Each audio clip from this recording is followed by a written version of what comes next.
In May of 1902, on the Caribbean island of Martinique, the island volcano Mount Pelée was about to erupt just as the election for new governor was about to be held. The combination teamed up and killed everyone. That's what we're talking about today. This is Laughs from the Past.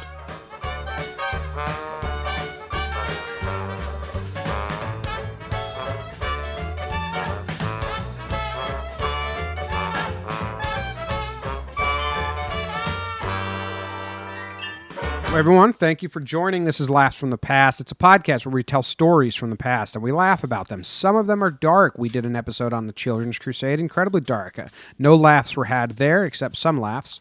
I'm your host, Jimmy, and my co-host, Jake. He's never heard the stories before. I'm a history major. Jake's just a guy. Yeah, that's not bad. That's a good tombstone. Just a guy.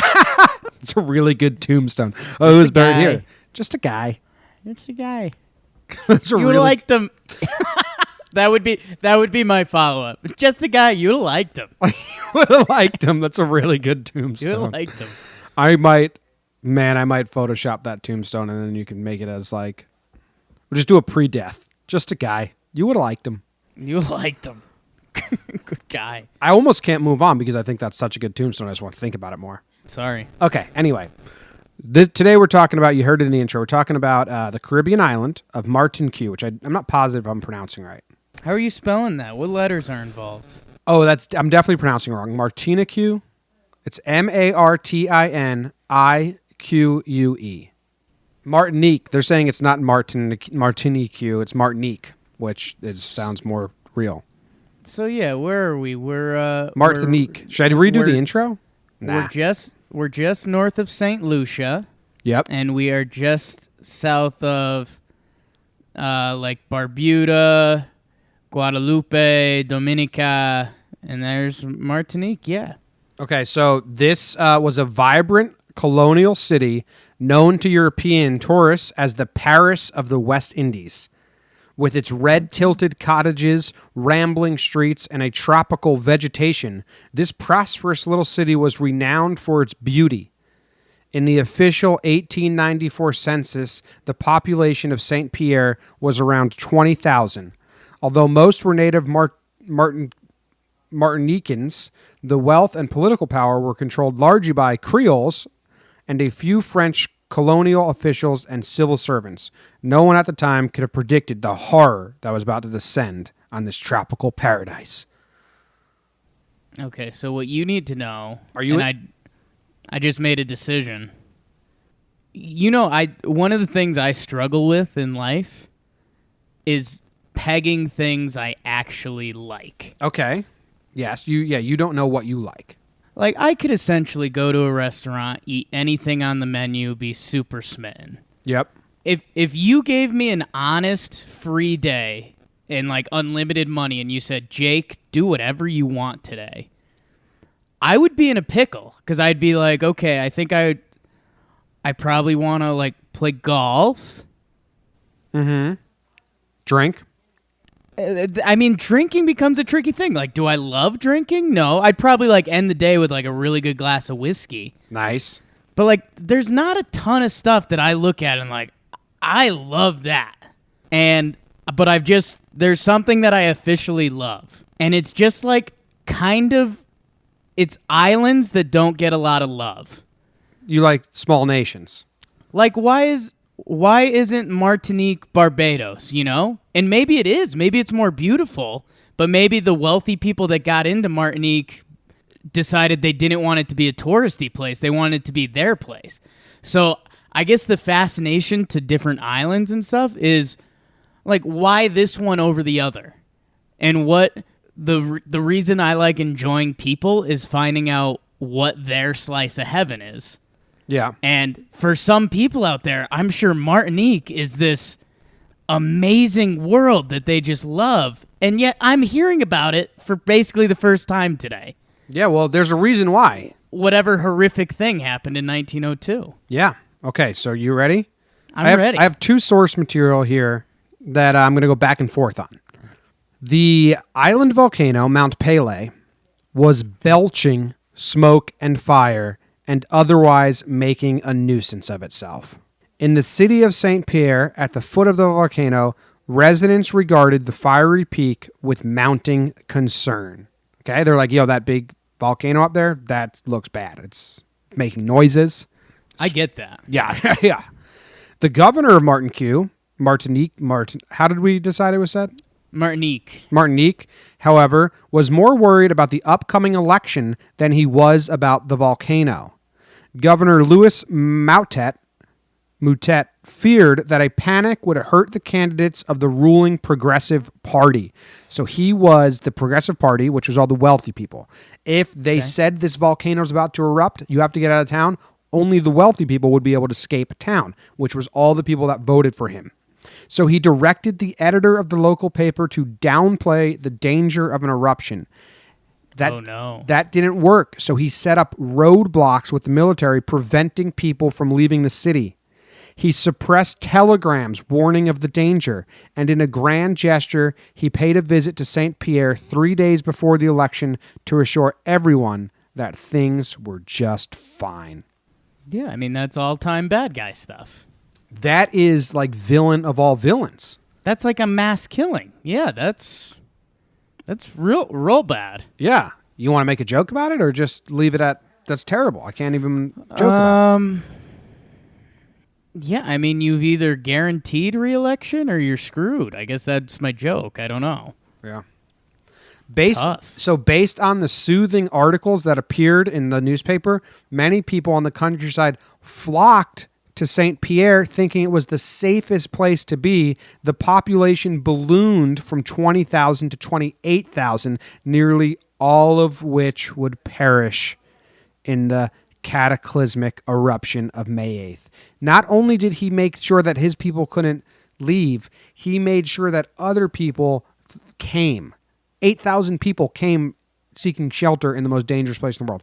All-time bad guy. I mean, that's all-time bad guy stuff. Really bad. That's the first time I read that paragraph. I didn't know that 8,000 more people went. Not good. So the election scheduled for May 11th would not take place. The report issued by the investigating committee on May 5th failed to realize the potential danger of a large V-shaped notch through cliffs surrounding the summit crater. The notch was like a colossal gun sight pointing directly at St. Pierre 4 miles below. So there's a crevice, just going down. They thought that there was a valley that would stop all of it if it came. It did not. A large black cloud composed of superheated gas, ash, and rock rolled heading down south flank Mount Pelée. At more than 100 miles per hour, its path directed by the V-shaped notch at the summit. In less than 1 minute, it struck St. Pierre with hurricane force. The blast was powerful enough to carry a 3-ton statue 16 meters from its mount. 1 meter thick masonry walls were blown into rubble, and support girders were mangled into twisted strands of metal. The searing heat of the cloud ignited huge bonfires. Thousands of barrels of rum stored in the city's warehouses exploded, sending rivers of the flaming liquor through the streets and into the sea. The cloud continued to advance over the harbor, where it destroyed at least 20 ships anchored offshore. The hurricane force of the blast capsized the steamship Grappler, and its scorching heat set ablaze the American sailing ship Roraima, killing most of her passengers and the crew. The Roraima had the misfortune of arriving only a few hours before the eruption. Those on board could only watch in horror as the cloud descended on them after annihilating the city of St. Pierre. Of the 28,000 people in St. Pierre, there were only 2 known survivors. Yeah, man, that's dark, literally. That imagine watching that from the ship. There's a sense take away the tragedy. Watching your death come? There's a sense of awe at nature. Right. Say they evacuated all the living people, right? Sure. And everyone could afford to buy new homes or build new homes without really ruining their lives. You'd want to watch that happen if no one was getting harmed. Yeah. Oh my God, that'd be one of the coolest things in the world to see if you weren't going to die. Yeah. If there was no threat of danger. I mean, think of what we just heard. Like, literally, video game fireballs were just came tumbling down. It's like that old Japanese game show where they have to climb up the boulder path, but the boulder's just rolling towards them, but fire and a city. Yeah, man. Is this Mount Pelée? Mount Pelée, yeah. Yeah, I'm looking at that right now. Yeah, so it's kind of the northern part of the island. Okay, so yeah, this is where they were tricking people to go. It looks beautiful now. That's the good news. Yeah. 4.3 stars out of 5 on Google, so times have changed. All right. Are you ready to hear about the survivors? Used to be a firm no stars. What's no Killed stars? everyone. Mount Pelée. 0 stars? No, right now it's 4.3. I'm saying back in 1902. Yeah. Well, think of how many stars it was before it blew. The 8,000 people came to see it.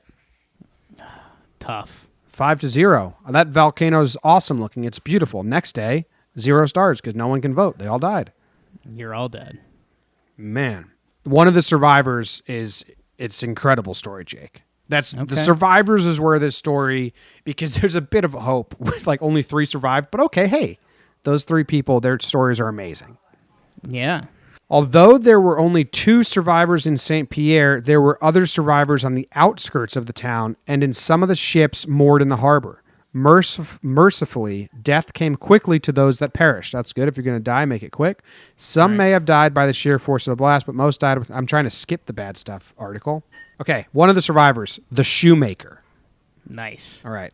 A young shoemaker, Léon Compère Leandre, was sitting on his doorstep when the Ardente hit. Although he was severely burnt, he survived, partly because of his good health. I don't even understand that. Everyone else had bad health. But also because his house was near the edge of the procolastic flow. Whoa, here's his experience in his own words. Are you ready for this? This is going to be wild. I think so. Okay. Pause me if you want any thoughts, if you have any thoughts. But here we go. This is the shoemaker, Léon Compère Leandre. I felt a terrible wind blowing. The earth began to tremble, and the sky suddenly became dark. I turned to go into the house, with great difficulty, climbed the 3 or 4 steps that separated me from my room, and felt my arms and legs burning. Also my body. Okay. That's a sentence that was written. My arms and legs were burning, also my entire body. Yeah. Okay. He dropped upon the table. At this moment, 4 others sought refuge in my room, crying and writhing in pain. Although their garments showed no sign of having been touched by flame, at the end of 10 minutes, one of these, the young Delavod girl, aged about 10 years, fell dead. The others left. I got up and went to another room, where I found the father, Delavod, still clothed and lying on bed, dead. Jesus. He was purple and inflated. Jesus. But the clothing was intact. Crazed and almost overcome, I threw myself on a bed, inert and awaiting death. Jesus. My senses returned to me in perhaps an hour when I beheld the roof burning. With sufficient strength left, my legs bleeding and covered with burns, I ran to Fond Saint Denis, 6 kilometers from Saint Pierre. Oh my God, dude! I didn't realize. I just didn't realize how dark this entire episode was going to be. That's where the health thing was a factor. He could run 6 kilometers with his legs on fire. I don't think I'll ever be that healthy. No, you won't. That is insane. Okay, so that's how he survived. So I thought his story of survival would be a little more uplifting, but it was just like I waited an hour to die because everyone in my life died. I didn't die, so I ran away. It's a fantastic story for him, terrible for everyone else. I thought there would be a little more, I don't know what the word is, there'd be a little more substance to it that wasn't straight death. But I think I apologize to the listeners who come to Laughs from the Past for laughs, because this story's much darker than I thought. Yeah, man. You can get direct flights from Montreal. So if you want to relive the shoe guy's tale of being set on fire and running 6 kilometers. Okay, maybe what we do, Jake, is once Laughs from the Past gets 10,000 downloads and we do our first live episode, we'll do it in Mount Pierre. Okay. We've got to fly to Montreal first to get there? Yeah. Okay. This next survivor is where this is the part where I read the story and I saw this and I said this, okay, yes, I'm doing this, an episode on this, okay? Okay. Okay. Yeah, because everything else is terrible. You're like, where's the laughs, right? Besides, like, laughs is the bad word, but the governor tricking and trapping everyone Right. is wild enough. It's a different kind of laughs. Yes. The next survivor was a convicted felon that was supposed to be put to death the next day. Awesome. Isn't that crazy? That's awesome. Yeah. The only known Kind survivor. of. What? No. Say that again. 8,000 innocent 28,000 innocent people die. But the guy who's supposed to be killed for doing a bad thing lives? No, I decided it's not awesome. It's funny. If it's Nick Cage and Con Air, you're like, yeah, cool. But no, real life, no, that's a bad guy. Make it into an ironic verse from Shania Twain. Isn't it ironic, don't you think, that a whole village died, but the killer survived? Just a little bit ironic. That wasn't bad. I did that wasn't straight bad. on top of my head.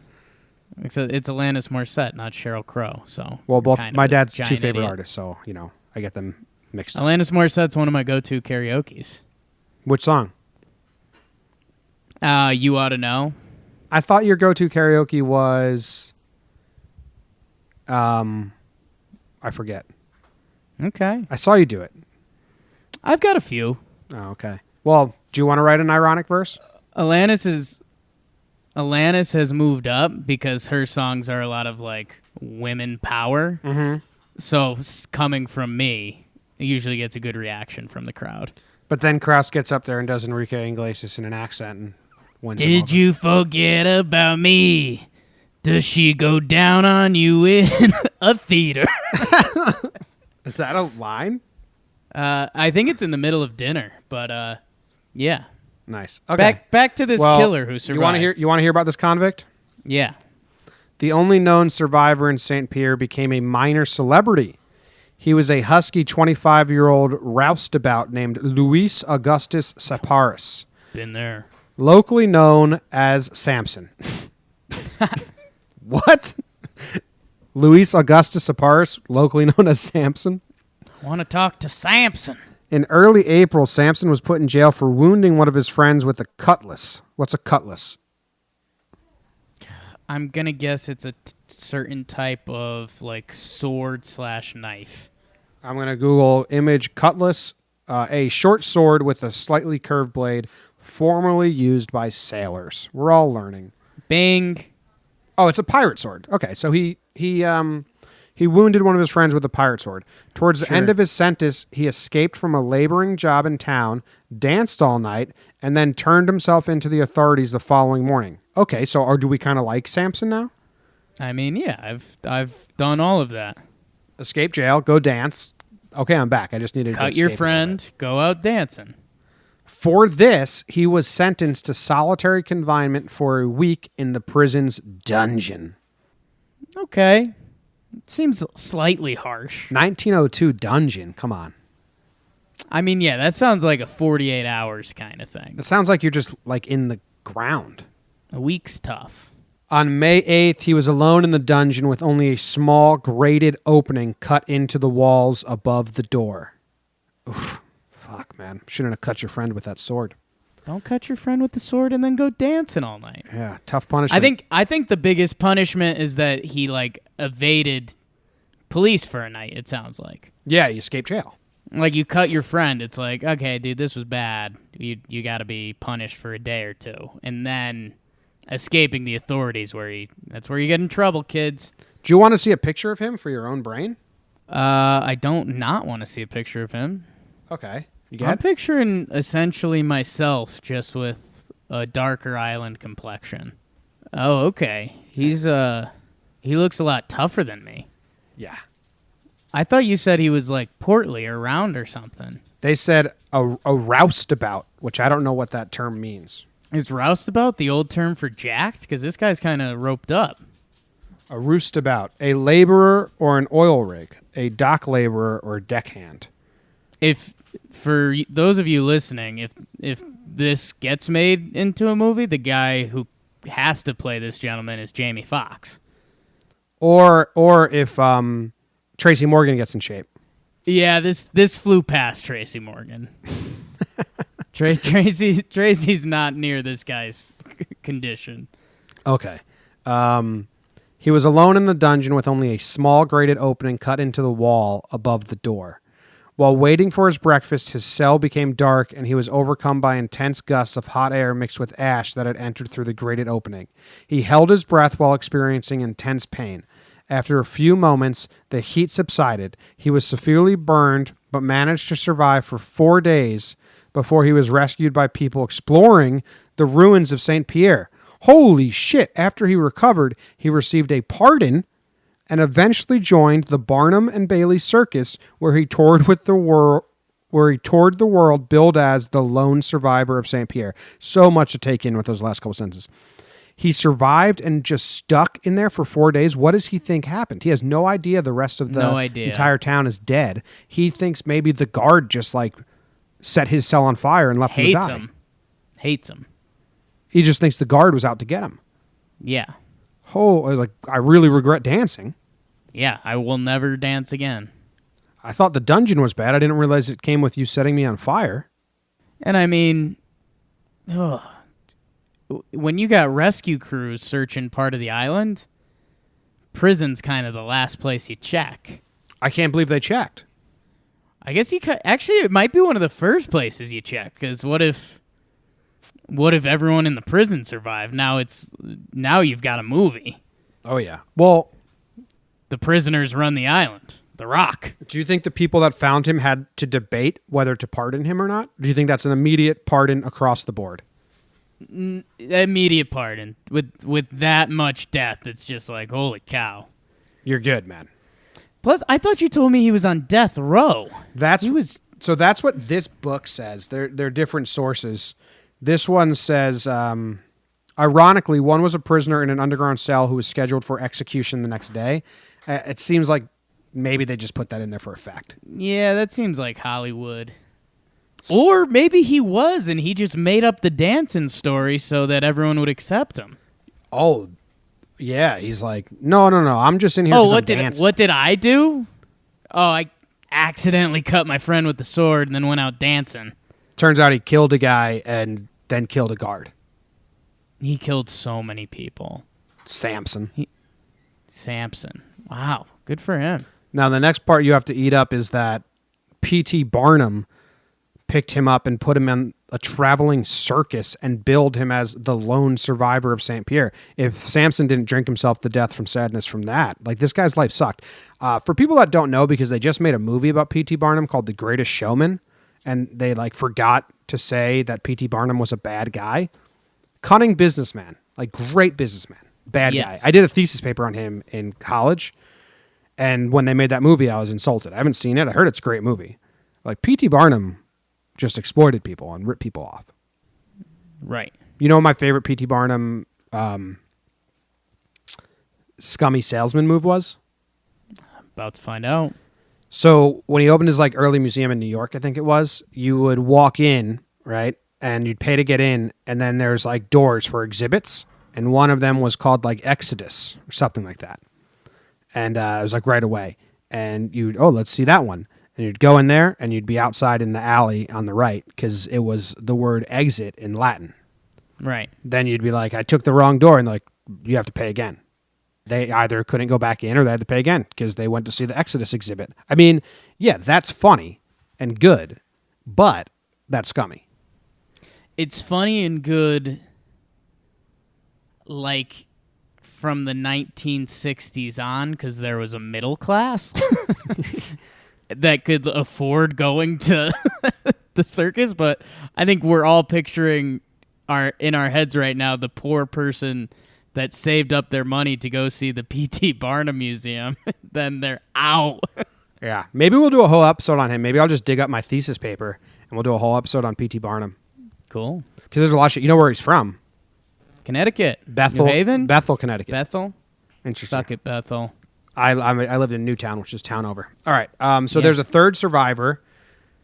Sucks for Samson. What a tough life. But he did live. But then he had to go be in the circus. Maybe he enjoyed it, man. Maybe. I mean, he was the probably animals famous. had a brutal time. Yeah, he probably did okay. As long as his morality and self-worth didn't matter that much to him, probably did great. Oh, yeah. He was a bad guy, I guess. All right. The next person that survived is the little girl. That's what she's called. Okay. One of the most incredible escapes from Mount Pelée was that of a young girl named Havivra da Ilfrile. I mean, there's no way I'm saying these names right.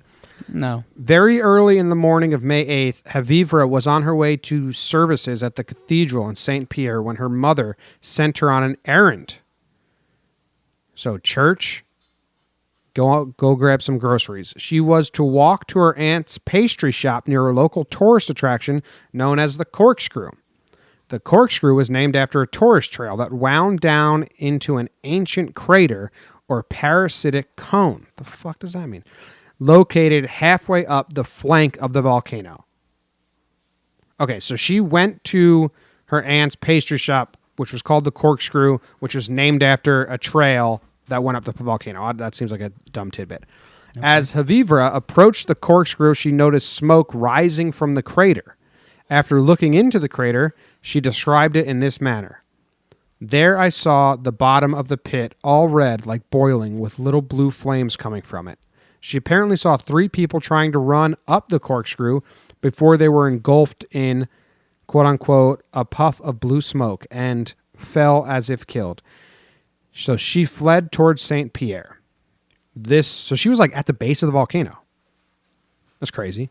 So this is her quote. Just as I got to Main Street, I saw this boiling stuff burst from the top of the Corkscrew and run down the side of the hill. It followed the road first, but then as the steam got bigger, it ate up the houses on both sides of the road. Then I saw that a boiling red river was coming from another part of the hill and cutting off the escape of the people who were running from their houses. Whoa. Frightened, Haviva ran to the shore and jumped into her brother's small boat and headed along the shore to a cave that she used to play pirate with her friends. Whoa, that's pretty smart. Yeah. The other guy really laid smart. in bed and just said, I'm going to die. Yeah. And this little girl went to her boat and went into a cave. Yeah. It's real smart. Yeah, that's awesome. But before I got there, I looked back, and the whole side of the mountain, which was near the top, seemed to open and boil down on the screaming people. I was burned a good deal by the stones and ashes that came flying about the boat, but I got to the cave. Little girl just rowing her heart out into a cave to avoid a deadly volcano. Jesus. While in the safety of the cave, she heard a hissing sound as the hot pyroclastic debris entered the water. So it's like baking on a frying pan, I'm guessing. The last thing she remembered before lapsing into unconsciousness was the water rising rapidly toward the roof of the cave. She was later found by the French cruiser Souchet drifting 2 miles out to sea in her charred and broken boat. Holy shit. That's incredible. Yeah. So she hid in a cave. The cave was just exploding. The boat got torn out of the cave by like the current, and she never got knocked from it, unconscious, out 2 miles to the open sea. That's pretty far. Yeah. And a boat just found her in a little boat? To be fair, like boats were the thing back then. Yeah, so you're You saying know what like I'm there was saying? probably a lot of people heading towards the island to help, see, write about, take pictures. And right. So there, it wasn't like there was no one around. Right. It wasn't like I'm picturing the scene in Richie Rich when they're just floating in the middle of the ocean. Yeah, Richie Rich, what a good movie. Like, yeah, if there was a time period to have a boat run into you, it was then. Yeah. So in October of that year, a lava dome began to rise out of the crater floor. Do you know what a lava dome is? Say that again? After all that, a lava dome began to rise out of the crater from where the volcano went. I mean, I'm thinking it's because when the magma hits the water, it solidifies. So, like, it's creating new land? Yeah.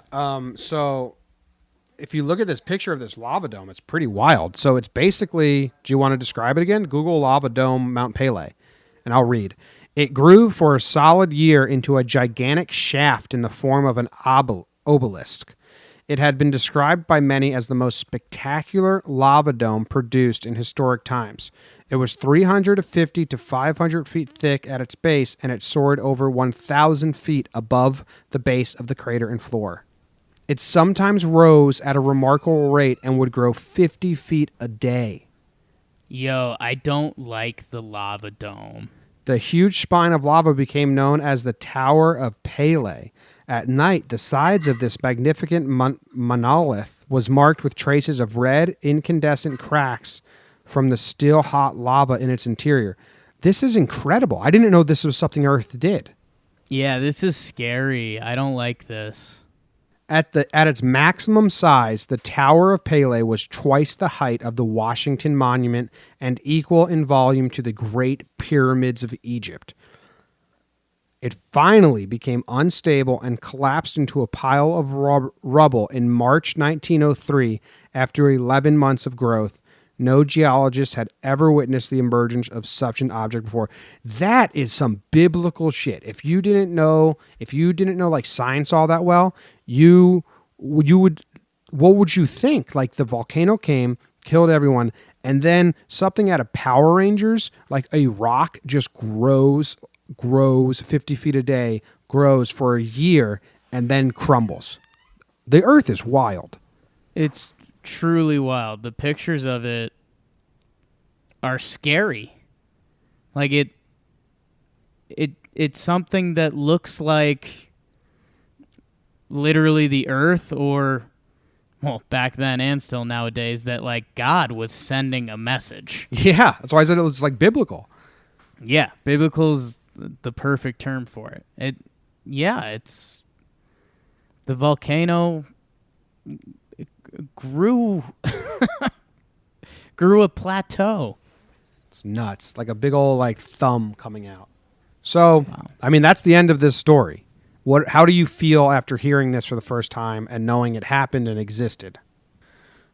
It's wild. It's why I guess people. So if you live in Martinique, you have to live in fear, right? Because let's be honest, I'm going to call out science for a second if you don't mind. Like, if you're a scientist and you say a volcano's dormant, like, go fuck yourself, right? Yeah, I don't really. It just means nothing's happening right now. But that's every volcano until it's not. Like, I'm sure there's some science like, oh, this volcano doesn't work anymore. Like, okay, until the day it works, and then your whole science is changed. Yeah. If you live near a volcano, you're in risk of the volcano going off. It's like a drinking and driving commercial, or no, it's a safe sex commercial. Like, the only safe sex is no sex. Yeah. The only safety from a volcano is no volcano. What about earthquakes and fault lines? You think the same thing? Because a lot of people No. live on fault lines.